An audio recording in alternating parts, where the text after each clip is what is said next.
сүүлийн жил гарын хугацаанд хөгжлийн банк маань одоо үндсэн хуулиараа хүлээсэн үүрэг болох одоо хөгжлийн төсөл төлбөрүүдийг санхүүжүүлэх, экспортын төслүүдийг санхүүжүүлэх, за импортыг орлох дотоодын одоо аж үйлдвэрүүдийг одоо дэмжих энэ одоо бодлогоо хэрэгжүүлж огт чадаагүй. Зөвхөн одоо чанаргүй зээл одоо барагдуулах, одоо шүүх дээр очих, шүүхэд дуудагдах, за мөн одоо хэвийн зээлүүдээр ч одоо хугацаанд нь одоо тэдгээр үйл ажиллагааг дэмжиж зээлээ төлөөлөх ийм ажлуудыг л хийлээ.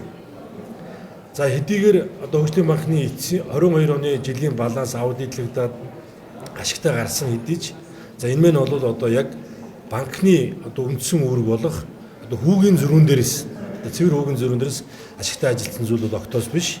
За энэ өмнө нь одоо чанаргүй болсон зээлүүдийг эргүүлж төлөвлөөд за эндээс одоо өмнө алдагдсан зардлуудаа эргэж олж авсан ийм орлогоос бүрдсэн ийм одоо тэнцлийн ашиг юм байна.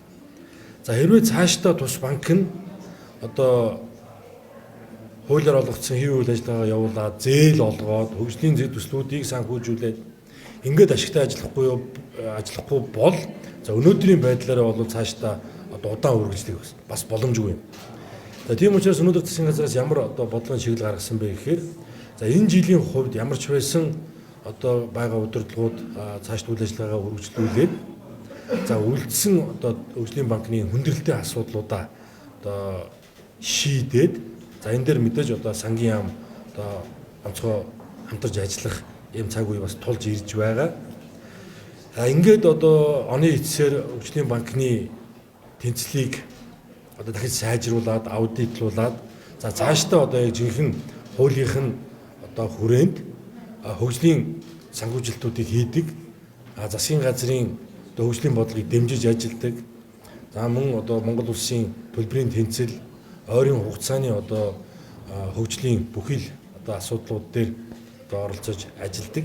Ийм яг хөгжлийн институт зутгаар нь одоо ажиллах ийм боломжийг бүрдүүлэх зорилготой ийм чиглэл гарлаа.